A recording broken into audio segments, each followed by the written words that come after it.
Tamil world radio, Tamil உலக வானொலி செய்திகள்.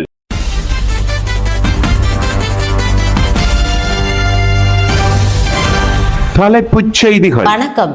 தமிழ் உலக வானொலியின் மதிய நேர பிரதான செய்திகளோடு இணைந்து கொள்ளும் நான் லபிதா தர்மசீலன். செம்மணியில் நேற்று 5 மனித எண்புக்கூடுகள் அடையாளம்.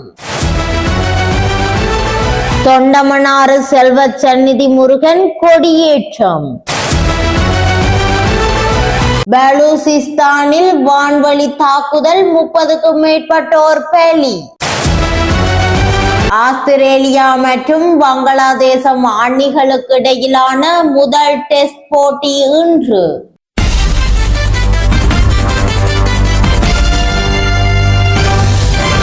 உள்நாட்டு செய்திகள். யாழ் செம்மணி சிந்துபாத்தி மனித புதைக்குழியில் இருந்து 5 மனித எண்புக்கூடுகள் நேற்று அடையாளம் காணப்பட்டுள்ளதோடு 6 மனித எண்புக்கூடுகள் அகழ்ந்து எடுக்கப்பட்டுள்ளன. செம்மணி மனித புதைக்குழியின் 3ஆம் கட்டத்தின் 50ஆம் நாள் அகழ்வு பணிகள் நேற்றைய தினம் இடம்பெற்றன.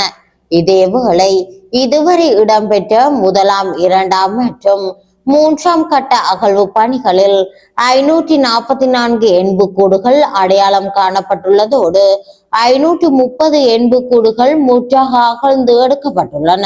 யாழ்ப்பாணம் வடமராட்சி தொண்டமனாறு செல்வ சந்நிதி முருகன் ஆலய வருடாந்த மகோத்சவத்தின் கொடியேற்ற திருவிழா இன்று அதிகாலை 1:45 மணியளவில் இடம்பெற்றது. செல்வ சந்நிதியான் கொடியேற்றத்தை காண்பதற்காக நாட்டின் பல்வேறு பகுதிகளில் இருந்தும் அடியவர்கள் வருகை தந்திருந்தனர்.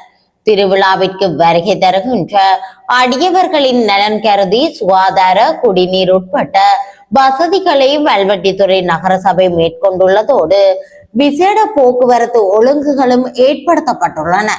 இதேவேளை தேர் திருவிழா எதிர்வரும் 27ஆம் திகதியும் தீர்த்த திருவிழா 28ஆம் திகதியும் இடம்பெறவுள்ளமை குறிப்பிடத்தக்கது.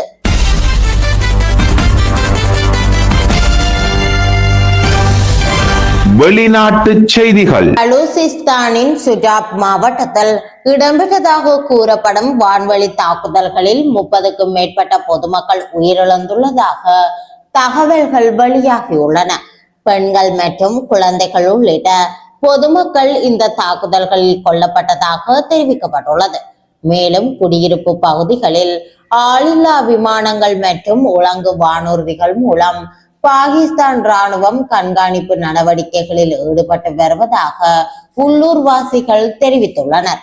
பலூசிஸ்தான் முழுவதும் பாதுகாப்பு படையினர் குவிக்கப்பட்டுள்ளதாகவும் தாக்குதலில் பாதிக்கப்பட்டவர்களுக்கு உரிய மருத்துவ சிகிச்சை வழங்க அனுமதி மறுக்கப்படுவதாகவும் பலூச் மனித உரிமை ஆர்வலர்கள் குற்றம் சாட்டியுள்ளனர்.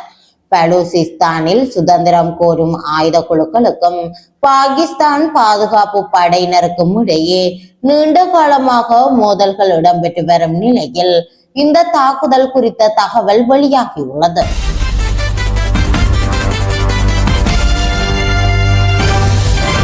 விளையாட்டு செய்திகள். ஆஸ்திரேலியாவுக்கு சுற்றுப்பயணம் மேற்கொண்டுள்ள வங்காளதேச கிரிக்கெட் அணி 2 போட்டிகள் கொண்ட டெஸ்ட் தொடரில் விளையாட உள்ளது. இதன்படி ஆஸ்திரேலியா வங்காளதேசம் அணிகளுக்கு இடையிலான முதல் டெஸ்ட் போட்டி டார்வினில் இன்று நடைபெற உள்ளது. ஆஸ்திரேலியா வங்காளதேசம் அணிகள் இதுவரை 6 டெஸ்ட் போட்டிகளில் விளையாட உள்ளது. ஆஸ்திரேலியா அணி 5 போட்டிகளில் வெற்றி பெற்றுள்ளது.